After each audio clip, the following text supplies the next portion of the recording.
You're losing the game, and you haven't even realized you're on the board. Let me paint this clearly. Your life isn't the kind of chess match played on sunlit terraces with polished pieces and clever banter.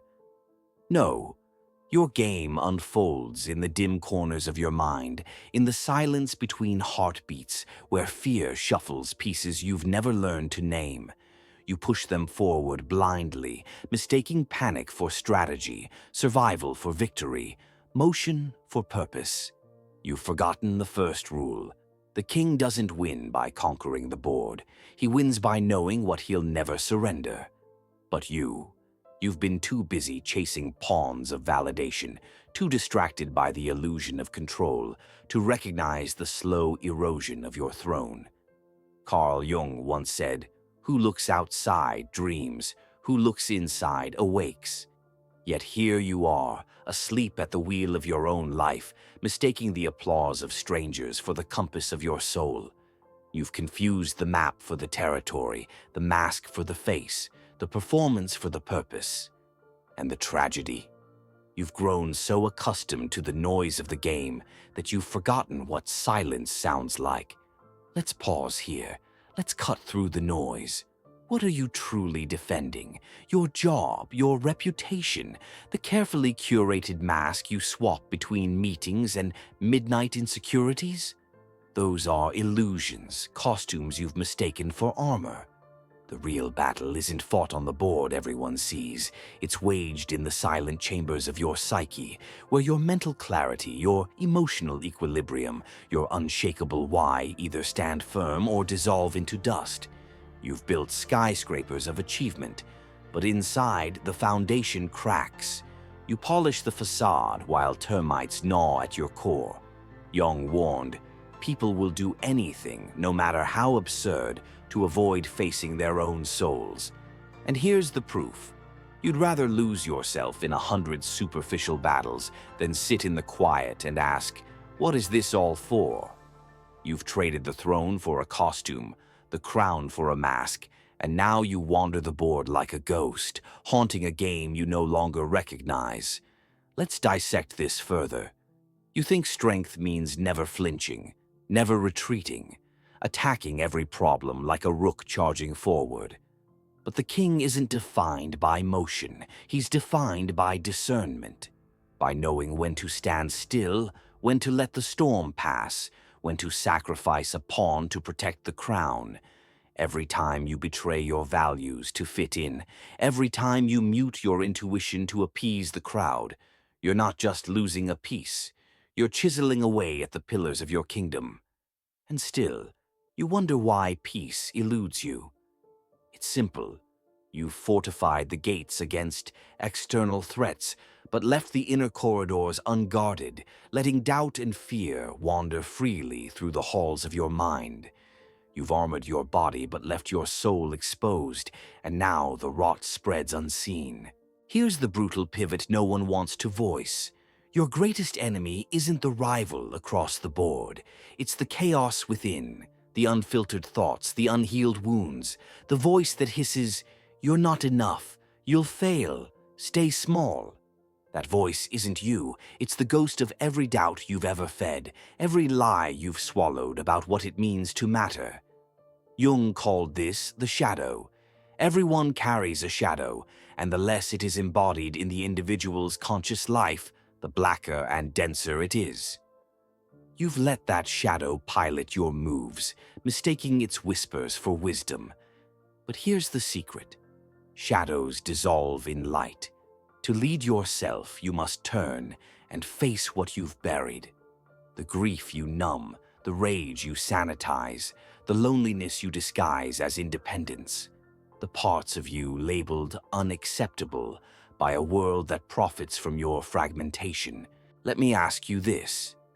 When was the last time you sat with your shadows? Not to judge them, not to fix them, but to listen. To ask, what are you trying to teach me? Because those emotions you've exiled, they're not defects, they're messengers. Your rage, it's a boundary violated. Your grief, a love unexpressed. Your loneliness, a hunger for authentic connection. But instead of decoding their language, you've silenced them with distractions, endless scrolling, hollow achievements, the numbing glow of screens. Jung understood this well. What you resist persists, and so your shadows grow denser, louder, until they sabotage your every move. Real strategy begins in silence, in the space between heartbeats where you ask, what am I willing to sacrifice?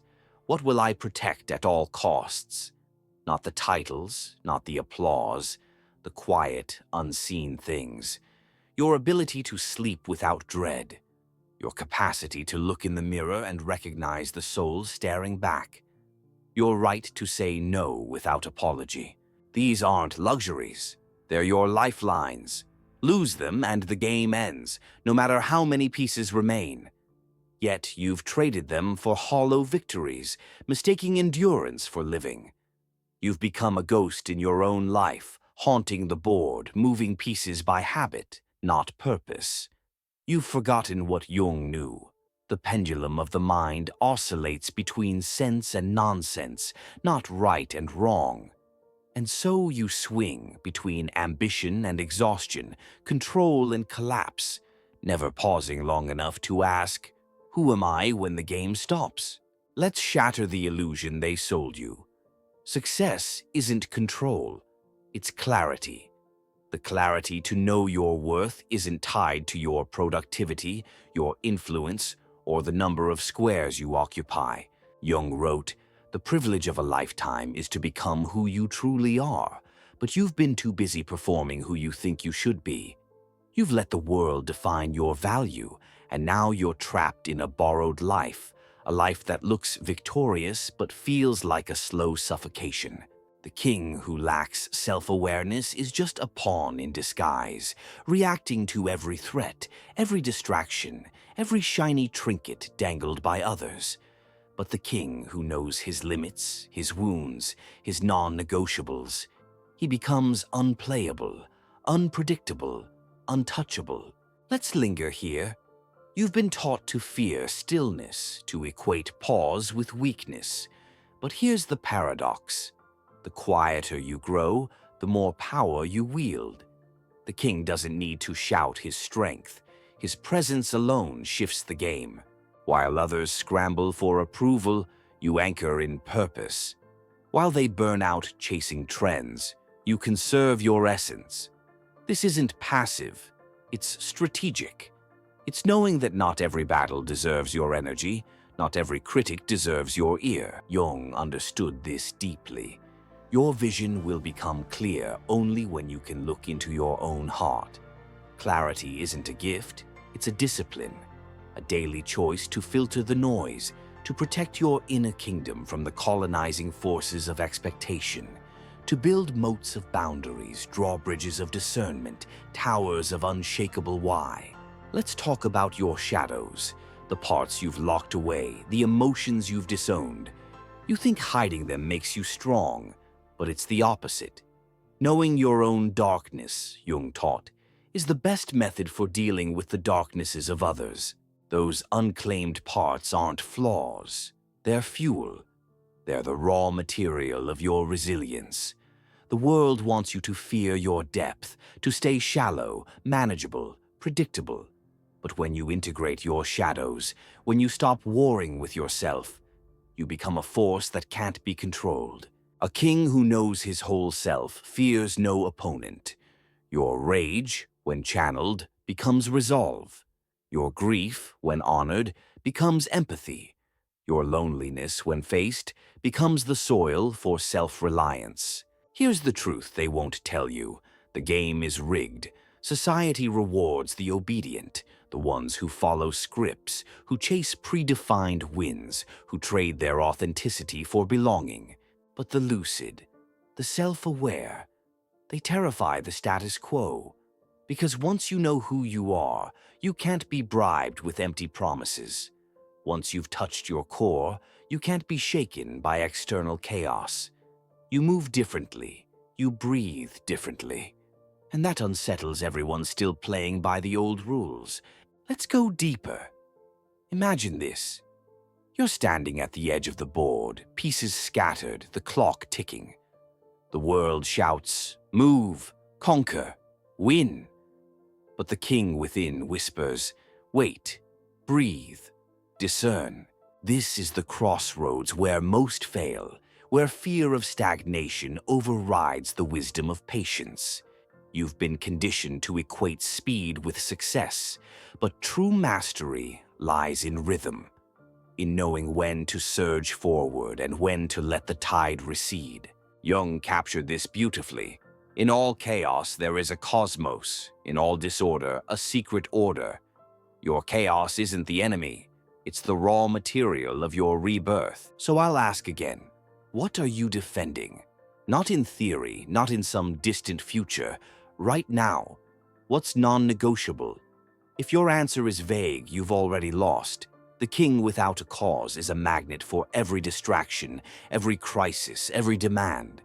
But the king who knows his why can face any storm. He doesn't crumble under pressure, he metabolizes it, turns chaos into clarity, fear into focus. This isn't about grand gestures, it's the micro choices. The night you go to bed early instead of grinding mindlessly. The conversation you walk away from because it poisons your peace. The dream you nurture in secret, even if the world calls it foolish. These aren't small acts, they're revolutions. Each one fortifies your inner castle. Each one whispers to the universe, "I am sovereign here." Jung's final warning rings loud. Until you make the unconscious conscious, it will direct your life and you will call it fate. Your shadows, your unlived lives, your silenced truths, they've been piloting your game. It's time to take the wheel, to stop blaming the board, the pieces, the opponents, and ask, how have I conspired in my own captivity? Harsh? Yes. Liberating? Absolutely. Because once you see the chains, you can break them.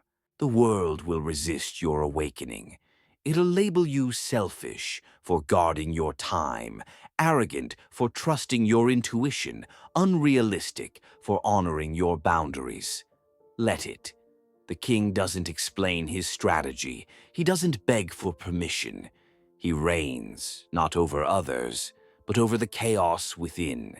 And from that quiet throne, he changes everything. So here's your move. Sit in the dark. Ask the questions that scare you. Write the truths you've buried.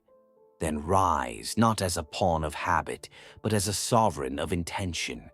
The board hasn't changed. You have. And that changes everything.